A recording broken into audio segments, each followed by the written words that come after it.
Marcus, cognome Maormai, sì. Dove ti chiamo io? Ti chiamo io. Sì. Friuli Venezia Giulia. Riconfermato sindaco con un quasi plebiscito. Grazie ai Borghi anche. Questo non lo diciamo all'opposizione. Allora, intanto non l'ha fatto nessuno ancora, ma io credo che sia doveroso da parte nostra ringraziare il Consiglio uscente e tutti i consigli che ci hanno portato a questo risultato. Sono 18 anni, li ha illustrati bene il Presidente, credo che chiedo un applauso per questo lavoro fatto, veramente complimenti, grazie.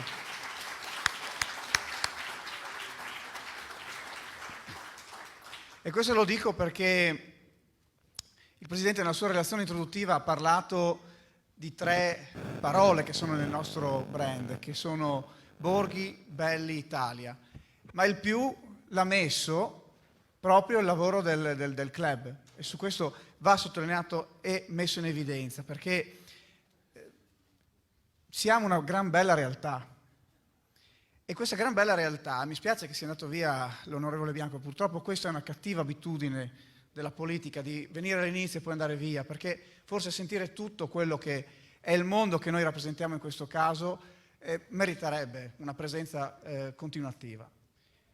E allora io mi sono reso conto dai numeri che sono circolati oggi di 2 cose. La prima è un rapporto, noi siamo 312 su 8.000 e poco meno comuni d'Italia, quindi rappresentiamo il 4% dei comuni d'Italia. Ma soprattutto tutti quanti assieme noi, tutte le fasce che sono qui oggi e quelle che sono a casa, rappresentano 1.200.000 abitanti. Allora questo dato va ricordato e messo in evidenza alla politica che deve decidere, perché nella lettera che Umberto Forte ha inoltrato sottolineando una lettera importantissima, che è stata mandata al Presidente Conte, c'è scritta una cosa importante che interessa a tutti quanti noi, che è quella di partecipare direttamente all'utilizzo di quei quasi 200 miliardi di euro che l'Europa darà all'Italia. È una parte importante di quelle risorse, visto che siamo 1.200.000 abitanti, ci sono solo Roma e Milano che hanno più abitanti di noi messi assieme, è giusto che noi chiediamo con forza che ci vengano riconosciute quelle risorse, per fare in modo di poter intervenire sulle nostre piazze, sui nostri edifici, sui nostri castelli, su tutte quelle strutture che poi tante volte i soloni della politica dicono parliamo dei borghi, i borghi sono il futuro del turismo in Italia, però quando si tratta di mettere i soldi delle nostre casse, dei nostri comuni, se li dimenticano. E allora faccio anche una proposta, che è quella di approvare entro i prossimi 2 mesi un ordine del giorno da indirizzare ai nostri amministratori regionali e magari anche al Presidente del Consiglio, ma deve essere approvato da tutti i comuni dei borghi più belli d'Italia per mettere in evidenza che devono essere conseguenti rispetto alle dichiarazioni che fanno sempre, perché è inutile riempirsi la bocca di faremo una riunione fra 2 mesi, ci ritroveremo sicuramente con tante intenzioni, abbiamo bisogno di cose concrete. E allora chiedo veramente a tutti i colleghi amministratori di predisporre assieme un ordine del giorno da approvare al più presto nei consigli comunali da indirizzare alle autorità che ci devono ascoltare.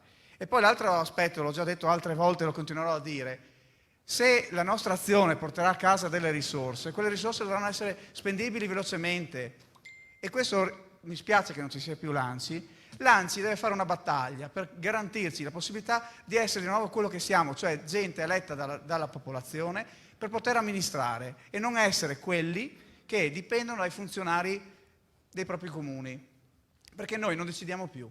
Allora anche questa cosa, la separazione del ruolo politico e del ruolo amministrativo con la Bassanini deve essere superato, perché una norma nata nel 92, in un momento totalmente diverso, in una capacità diversa da parte della popolazione di poterci controllare, deve essere superata. Dobbiamo fare in modo che soprattutto nei comuni più piccoli non siamo dei delinquenti, io lo dico sempre, sappiamo amministrare, abbiamo delle posizioni che ci controllano, dateci la possibilità di poter spendere i soldi che ci vengono dati. Quindi otteniamo più risorse e gestiamole meglio.